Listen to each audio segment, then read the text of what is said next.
Hi friends, అందరికీ నమస్కారం. ఈరోజు నేను చెప్పబోయేది కేవలం ఒక టెంపుల్ విజిట్ మాత్రమే కాదు, ఒక అనుభవం అయితే చెప్తున్నాను. ఒక ఫీలింగ్, ఒకసారి జీవితంలో అనుభవిస్తే తప్ప ఎప్పటికీ మర్చిపోలేని క్షణం అన్నమాట. మొదటిసారి అది కూడా పౌర్ణమి రోజున ఫలక్నుమ కాళీమాత ఆలయానికి అయితే వెళ్ళాను. కానీ అక్కడికి వెళ్ళిన వెంటనే ఒక్కసారిగా నా కాళ్ళు ఆగిపోయినాయి అన్నమాట. ఎందుకంటే ఎటు చూసినా జనమే, పెద్ద పెద్ద లైన్లు, భక్తుల శబ్దాలు, డప్పుల శబ్దాలు, మొత్తం ఆలయ ప్రాంతం ఒక శక్తితో నిండిపోయినట్టుగా అనిపించింది. ఆ సమయంలో నా మనసులో ఒక ప్రశ్న మిగిలిపోయిందంట. ఈరోజు నాకు దర్శనం అవుతుందా లేదా? ఎందుకంటే లైన్ చూస్తే మాత్రం మస్తు గంటలు గంటలు అనిపిస్తుంది. జనం చూస్తే వేల మంది. ఒక్క క్షణం వెనక్కి వెళ్ళిపోవాలనిపించింది. కానీ ఎందుకో తెలియదు, మనసులో ఒక మాట ఆలోచన వచ్చిందన్నమాట. అమ్మ పిలవకుండా అయితే మనం రాము. మనమే కాదు, ఎవరైనా సరే అమ్మ ఆజ్ఞ లేకుండా అయితే ఎవరైతే రారు. సో ఆ విధంగా అయితే నేను క్యూ లైన్లో నిలబడ్డాను. ప్రతి అడుగు ముందుకు వేస్తుంటే జీవితంలో ఎదురయ్యే సమస్యలన్నీ గుర్తుకొస్తున్నట్టుగా అనిపించిందన్నమాట. కొన్నిసార్లు డబ్బు సమస్యలు, కొన్ని సమస్యలు, ఉద్యోగ సమస్యలు, కుటుంబ గొడవలు, మనసులో భయం, రేపు ఏమవుతుందో తెలియని పరిస్థితి, అన్నీ కలిసి మనిషి లోపల ఎన్ని ఆలోచనలు ఉన్నాయని అన్నీ వెగిపోయాయన్నమాట ఒకసారి. బహుశా అందుకే కాబోలు ఇంతమంది అమ్మ దగ్గరకు వస్తారు అనేసి అనుకోలేదు. ఎందుకంటే మన బాధలు ఎవరికి చెప్పుకోలేం. కొన్ని బాధలు మనుషులు చెప్పుకోలేం, అమ్మకు మాత్రమే చెప్పుకోగలం అనమాట.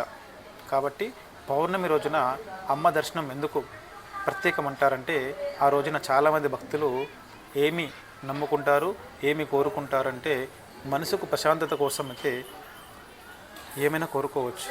కొంతమందికి భయాలు తగ్గాలనేసి, ఇంట్లో శుభం జరగాలని, పెళ్ళిళ్ళు కాని వారికి పెళ్ళిళ్ళు కావాలని, ఆర్థిక సమస్యలు తగ్గాలని, ఇంకా ధైర్యంగా ఆత్మవిశ్వాసం పెరగాలనేసి కోరుకుంటారు. కొంతమంది మనకి ఎప్పుడు పైసలు కావాలని కోరుకుంటూ ఉంటారు అనమాట.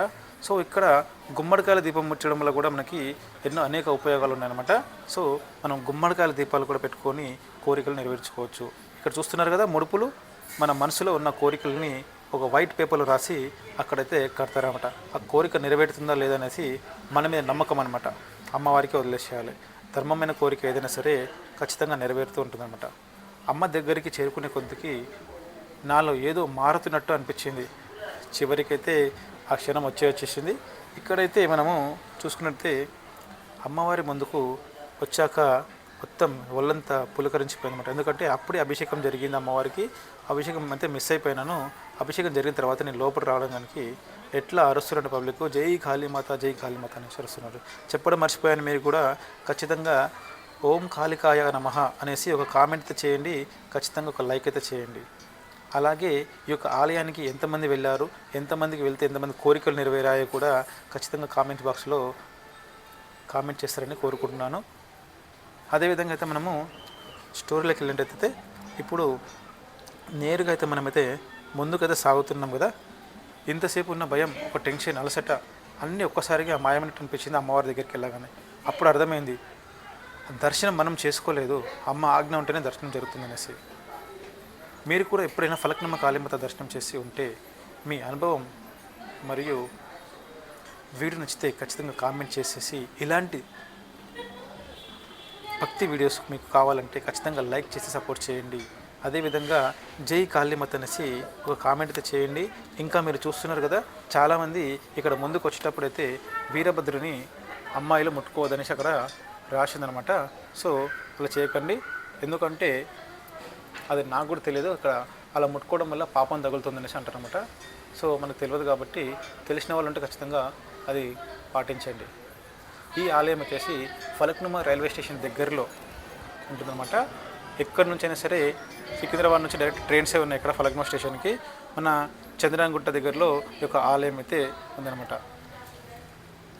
చూస్తున్నారు కదా, మనమైతే లోపలికి వెళ్తున్నప్పుడు అయితే ఎంత పెద్ద క్యూ లైన్ ఉందంటే, ఆ క్యూ లైన్ చూసేవారికి నాకైతే ఆగమాగం అయిపోయిన దర్శనం అవుతుందా కాదనేసి ఆలోచనలో ఉన్నాను. కాబట్టి పౌర్ణమి నాడు వస్తే మాత్రం ఎర్లీ మార్నింగ్ 5 గంటలకు వచ్చి నిలబడితే మనకు అభిషేక దర్శనం అయితే మనకు మంచిగా జరుగుతుందన్నమాట.